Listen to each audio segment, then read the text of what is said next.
Introduction to the matrices, काल्बों का तारफ़। आइए matrices के मुतल्लिक बुनियादी बातें जानते हैं। हम कोई से 4 नंबर्स यानी हिंसे लेते हैं।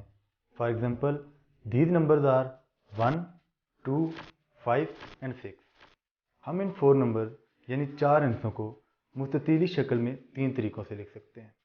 नंबर 1 हॉरिजेंटल यानी ऊपरी लाइन में, नंबर 2 वर्टिकल यानी अमूदी लाइन में, नंबर 3 2 हॉरिजेंटल और 2 वर्टिकल लाइन में।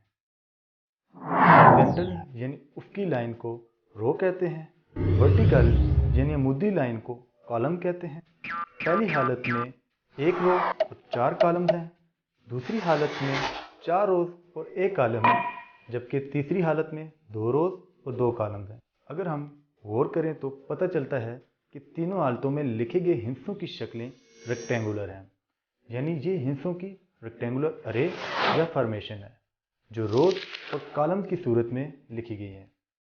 कैन वी राइट रेक्टेंगुलर अरे ऑफ नंबर्स ओनली? नो, ये रेक्टेंगुलर अरे नंबर्स की हो सकती है, सिंबल्स की हो सकती है और एक्सप्रेशंस की भी हो सकती है, और इसे हम रोज और कॉलम में तरतीब देते हैं। सो a matrix is a rectangular array of numbers, symbols or expressions arranged in rows and columns. एक array of elements को मैट्रिक्स कहते हैं और एक से ज़्यादा को मैट्रिसेस कहते हैं, यानी मैट्रिक्स वाहिद है और इसकी जमा मैट्रिसेस है। किसी भी array of elements के मैट्रिक्स होने के लिए लाजमी शर्त यह है कि उसके हर कॉलम और हर रो में एलिमेंट्स की संख्या बराबर हो, यानी अगर एक रो में 2 हिस्से हैं तो दूसरी रो में भी 2 हिस्से ही हों। इसी तरह अगर एक कॉलम में 3 हिस्से हैं तो दूसरे कॉलम में भी 3 हिस्से ही होने चाहिए। पहली अरे में 4 एलिमेंट्स हैं, हर रो में 2 एलिमेंट्स और हर कॉलम में भी 2 एलिमेंट्स हैं, लिहाजा ये एक मैट्रिक्स है।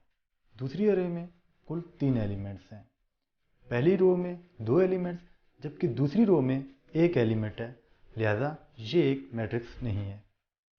इस अरे में कुल 6 एलिमेंट्स हैं, इसकी 2 रोज हैं और हर रो में 3 एलिमेंट्स हैं, जबकि कुल 3 कॉलम्स हैं और हर कॉलम में 2 एलिमेंट्स हैं, लिहाजा ये भी एक मैट्रिक्स है, क्योंकि कॉलम्स का आपस में और रोज का आपस में मुआवजा किया जाता है।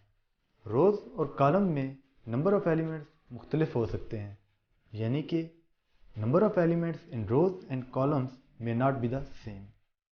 मैट्रिक्स ए में कुल 6 हिस्से हैं, 2, 4, 6, 5, 7 एंड 9 हैं। इनको एलिमेंट्स ऑफ द मैट्रिक्स कहा जाता है, यानी मैट्रिक्स में ब्रैकेट्स के अंदर लिखे गए नंबर्स, सिंबल्स या एक्सप्रेशंस को एलिमेंट्स कहते हैं।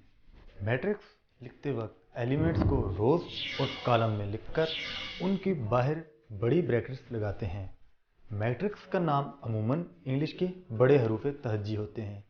नाम और ब्रैकेट्स के दरमियान बराबर की अलामत लिखते हैं।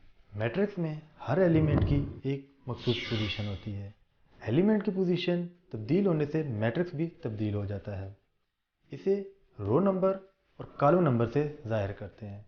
याद रखें, पहला हिस्सा रो नंबर को और दूसरा हिस्सा कॉलम नंबर को जाहिर करता है। कॉलम ए में 1 पहली रो और पहले कॉलम में वाक़ है, यानी इसकी पोजीशन R1 C1 है, लिहाजा इसे 1 1 एलिमेंट कहेंगे।